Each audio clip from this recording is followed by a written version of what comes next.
Thank you for joining me for another video. Last couple of times for the I guess we're calling it the midweek video now. I don't know, man. Of the Second Temple era in Israel, in Jerusalem, in realistically the entire world, because there really weren't that many. Yes, it was an extremely diverse religion at the time in terms of not necessarily how they observed Torah, not necessarily how they believed or anything like that, but more diversity in terms of ideology. Okay.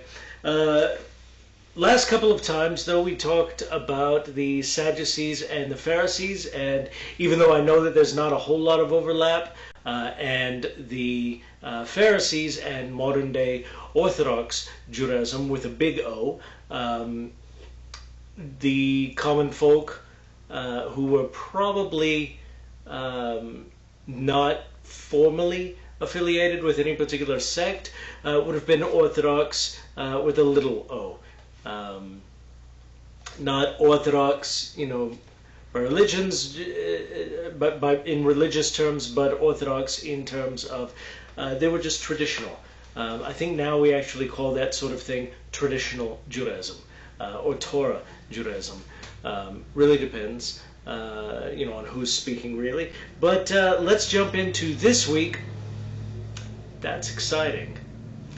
Let's jump into this week where we're going to be talking about a group that I actually like. Unfortunately, there's not really a whole lot that we know about them because it's, kind of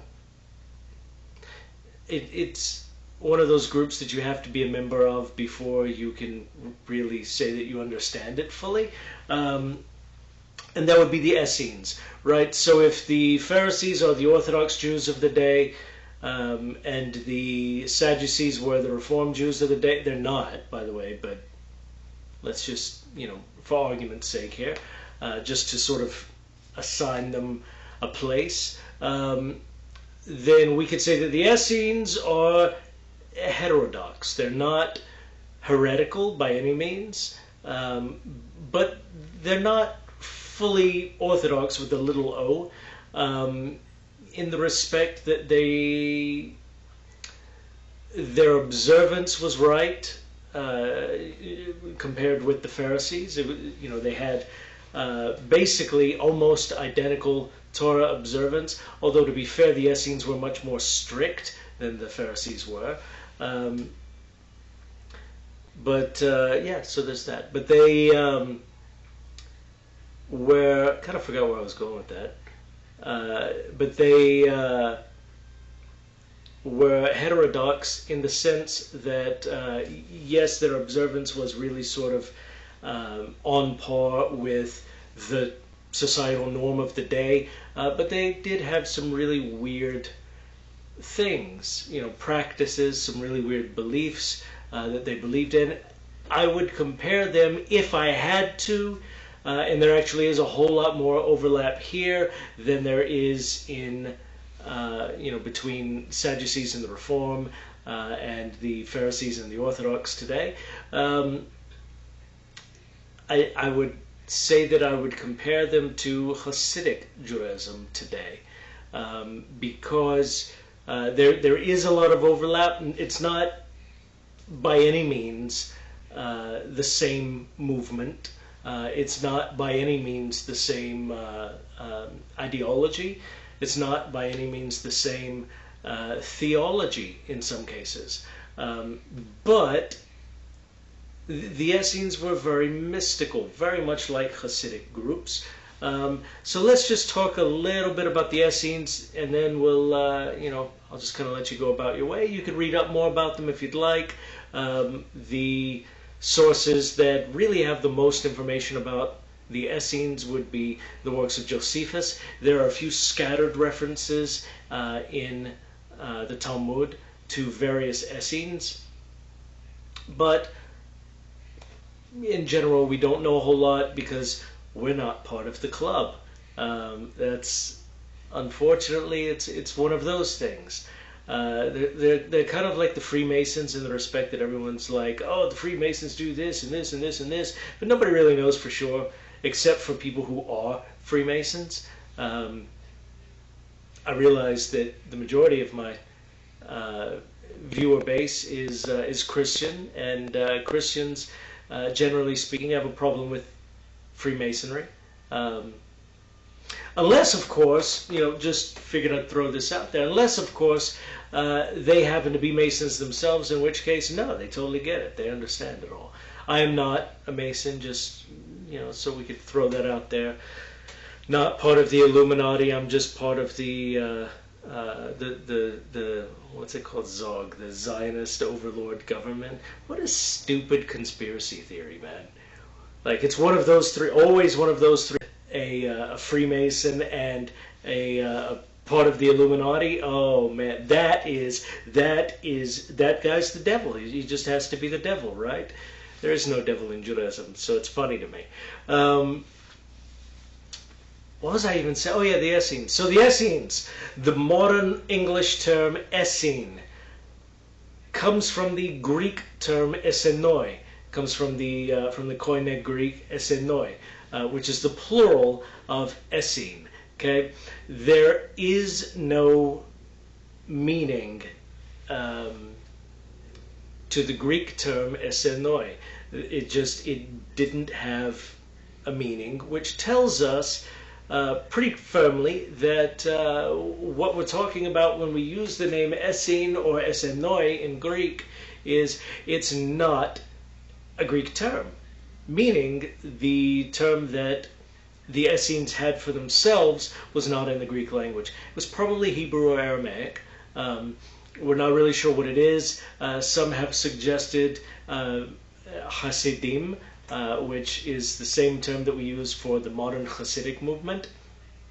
Right? So Hasidim means the pious ones. That's speculation. In none of their writings will we find that. One thing that we do find in their writings, though, is the term Ose Torah or Ose HaTorah, which means those who do the Torah. Like the Torah. Oh yeah, I do the Torah sometimes, like it's a drug or something.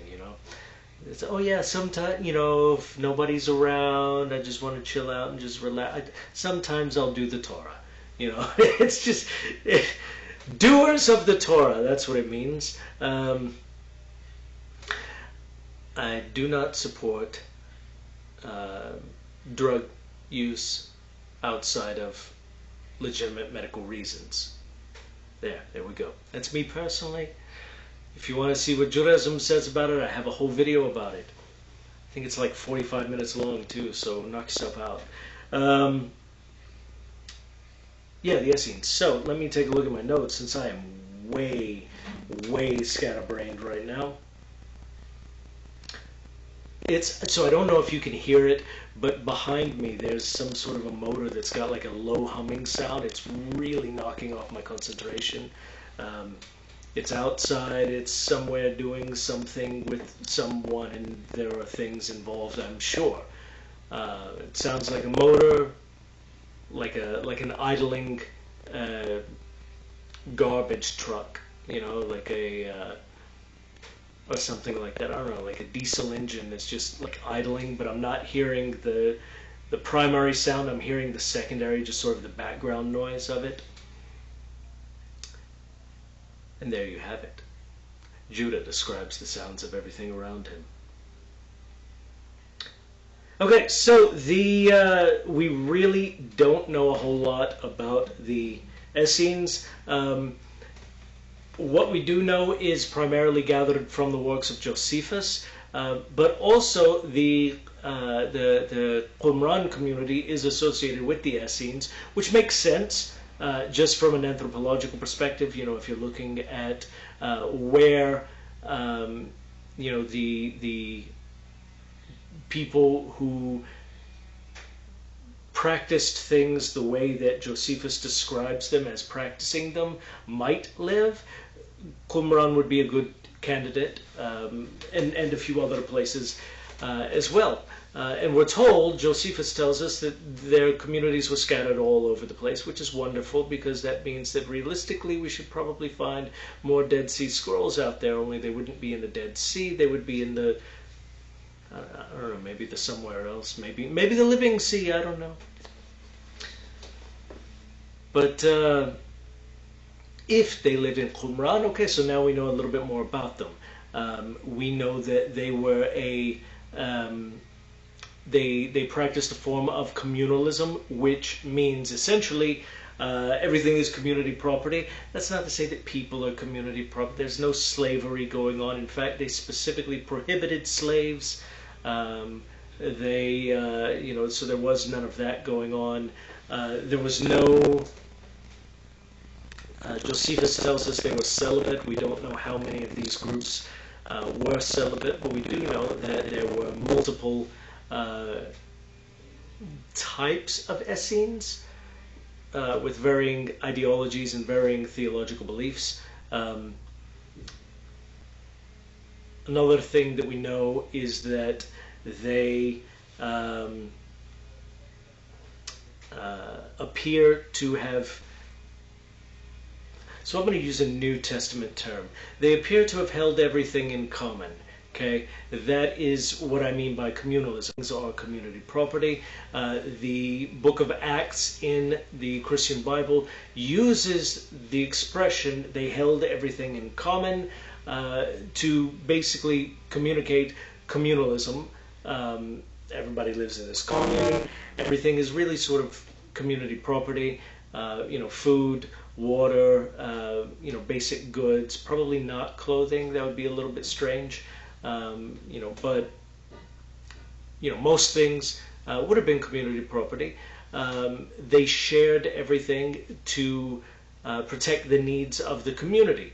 That's what it means in the book of Acts in the Christian Bible, and that's what it means, that's what I'm using it to mean for the Essene community, right? So the Essenes probably had a similar approach to everything, not approach to everything, but similar rules in terms of whose is what and that sort of thing as what the book of Acts presents the early Christian community as having. So that being said, I'm going to move right along to something else in here. So the Essenes had an apocalyptic eschatology, which is fun. And coincidentally, a lot of modern day Christian groups also have apocalyptic eschatologies, meaning so an eschatology, that's the study of the end times. In Hebrew we say the Acharit HaYamim, the last days, or a common expression that's coming into English has been the end of days, that sort of thing. Right, so we're talking Battle of Armageddon type stuff. The Essenes appear to have been firm believers in that, obviously seen through the lens of their unique ideology and theology. They viewed themselves as being, assuming again that the Qumran community was an Essene community, they viewed themselves as being children of light versus children of darkness. In that respect, they adopted a form of dualism. Everything is either light or dark, black or white, bad or good. Okay, there is no in between. There is no in Essene. Let me just say in Qumran Essene theology, everything is either one or the other. There is no in between. There is no in modern Judaism and even among the Pharisees 2,000 years ago, there was this idea, and still is this idea, that that human nature, we're not inherently bad, we're not inherently good. We could go either way depending on choices that we make. There's even a concept of someone who's right in the middle, neither good nor bad, just sort of somewhere in between. They do 5 sins a day, they do 5 mitzvot a day. It's I don't know how that works exactly, but the sages actually coincidentally teach that you should see yourself as right in the middle. One more sin and it'll push you over into wickedness. One more mitzvah and that's going to push you over onto the side of goodness. So I just think that's very interesting. Obviously, those sages grew up in a time frame where the Essenes were around, right? They weren't a particularly large group of people, the Essenes. They were, it's hard to get people to abandon city life, go off into, the middle of nowhere, live a weird sort of monastic existence out in the middle of nowhere, celibacy, no marriage, no children. Hard to get people to go along with that. It's really hard to get people to go along with celibacy. Okay, especially in today's world, but certainly back during the Roman and Greek empires, would have been almost impossible for that to happen, right? So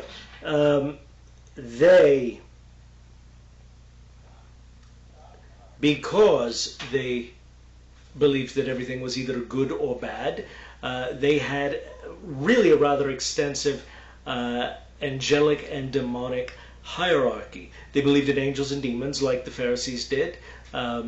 They were much more into it though.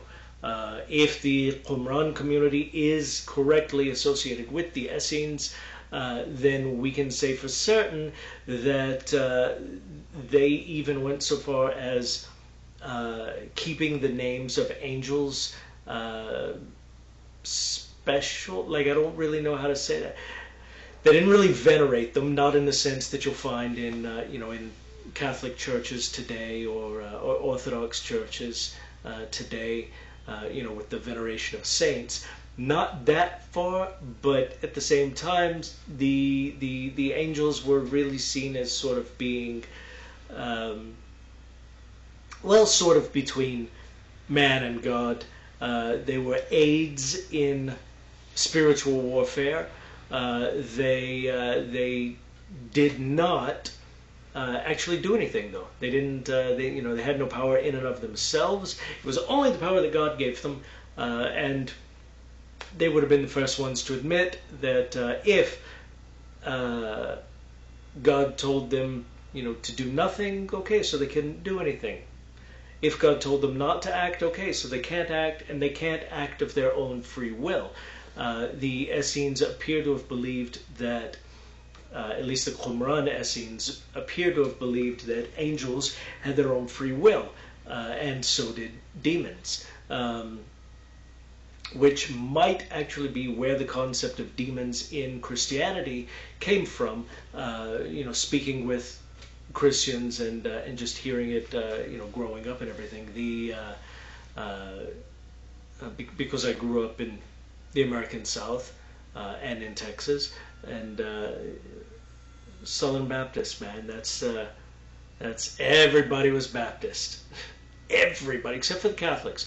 There were the Catholics and the Baptists, a few Methodists and Presbyterians sprinkled around, like 50 million Pentecostal churches with like 3 people in them, because that's just, I don't know why, but that's the way it is. They're always small, but they're very energetic and very zealous. It's not the word I wanted to use. I can't think of the word that I wanted to use, but zealous is a good word. They're very ecstatic, and that doesn't appeal to most people. At least it didn't when I was a kid. So you had like all these Pentecostal churches with like 3 people, 5, 10 people. I once saw a church that had exactly 6 people in it. They met in the pastor's house, and the 6 people were him, his wife, his daughter, and one other family of 3. So 2 families, I guess. Yeah. There's a reason in Judaism that we require 10 adult males to have an official community. The reason is so that you don't have a guy 2,000 years, or you don't have a guy, what is this, 20 years or so later, making jokes because you had exactly 6 people in your church. And I mean, no disrespect. I mean, certainly they're very fervent. They're very committed, and they're great people. I haven't seen them in 20 plus years, but they're great people. At least they were. I assume they still are. Most people don't change that much. But I am way off topic.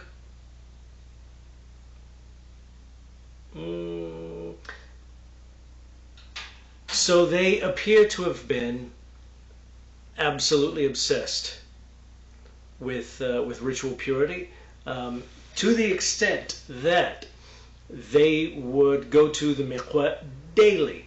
Mikveh is, if you're Christian, think baptism, right? They have a daily baptism, if you will, to remove ritual impurity, which probably did not always come upon them every day, but let's give them the benefit of the doubt here and say that maybe it did. Maybe you got one guy who's, for some reason he just couldn't keep from touching dead things or something. I don't know. Give him the benefit of the doubt. Everybody else, why are they dunking themselves every day? It wasn't for cleanliness. It was for ritual cleanliness. Okay. You see, interestingly enough, you see the exact same thing in some Hasidic groups today, which is why I say that there is a lot more overlap between what we know of the Essenes and the Hasidic movement in Judaism today, but it's not, it's not a 100% match. What I'm saying by that is the Essenes are not, the Hasidic Jews are not a continuation of the Essenes, although they do certainly appear to have been inspired by them.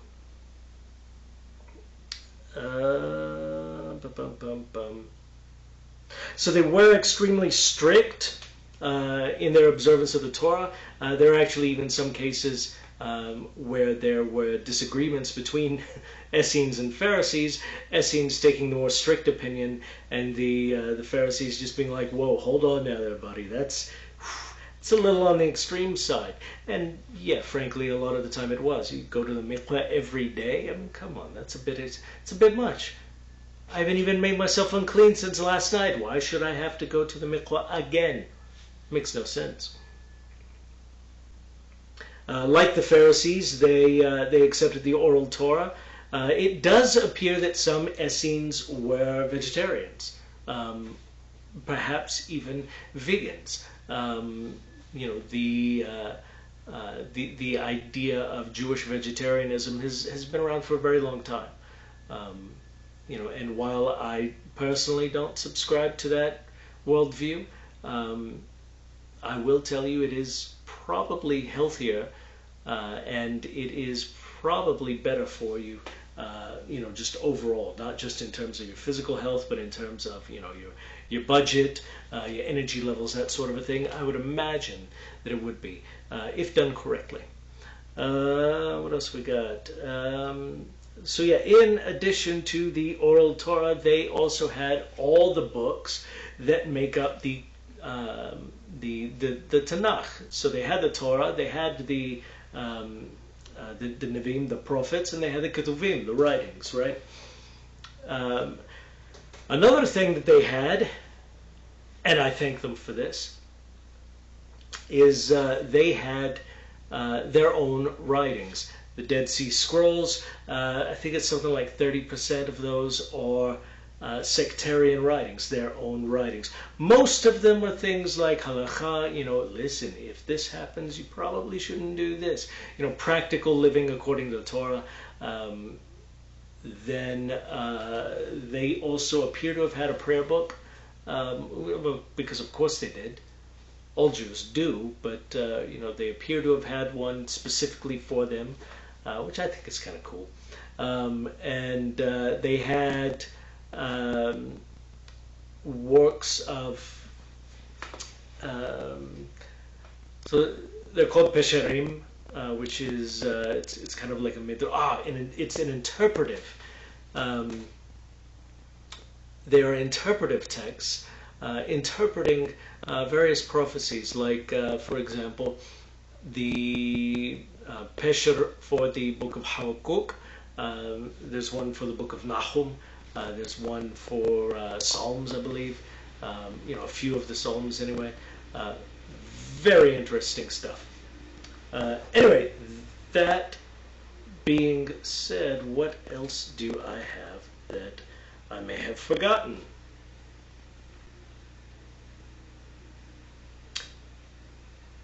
Not a whole lot. So the Essenes officially disbanded as a group way back in the day. They're really not around anymore. They're really not, they haven't been around since pretty close to 2,000 years. And they are, when they disbanded, they ended up merging into other Jewish groups, mostly the Pharisees. Matter of fact, one of the last Av Beth Din of the of the Sanhedrin, which is like the vice president of the Sanhedrin, one of the last ones, his name was Menachem the Essene. Why was he called Menachem the Essene? Because his name was Menachem, and he was an Essene. And we actually, remember the in modern day Judaism, we actually remember the Essenes, quite fondly, because they contributed. They contributed to what makes modern rabbinical Judaism rabbinical as opposed to Pharisaical. So that's pretty cool, I think. Now, not a whole lot of Essenes are known by name. However, there is one that's known by name from both the works of Josephus and the Gospels in the Christian Bible. And I just think that this is really cool. They don't call him an Essene in the Gospels. They don't call him an Essene, but they do call him John the Baptist. Because, how do we know that he was an Essene? Well, read the description in the Gospels. He lives out in the middle of nowhere. He's baptizing daily. No, he's going to a mikveh daily. His food. Oh man, are you kidding me? His clothing. Are you kidding me? Look in the works of Josephus where he talks about them. His description. The guy's an Essene, very clearly an Essene, right? John the Essene should be what he's called. Or did you think he was called John the Baptist to distinguish him from John the Presbyterian and John the Methodist? Like there's a, Calvinist Arminian conflict in 2,000 years ago in the Second Temple era. There wasn't, but I'm just imagining like there's probably some Christian guy out there who's like, a theology nerd who's just like chuckling that I even brought that up. So, all right, I'm done. That's all I got. So, again, thank you for joining me for this video, and until next time, shalom.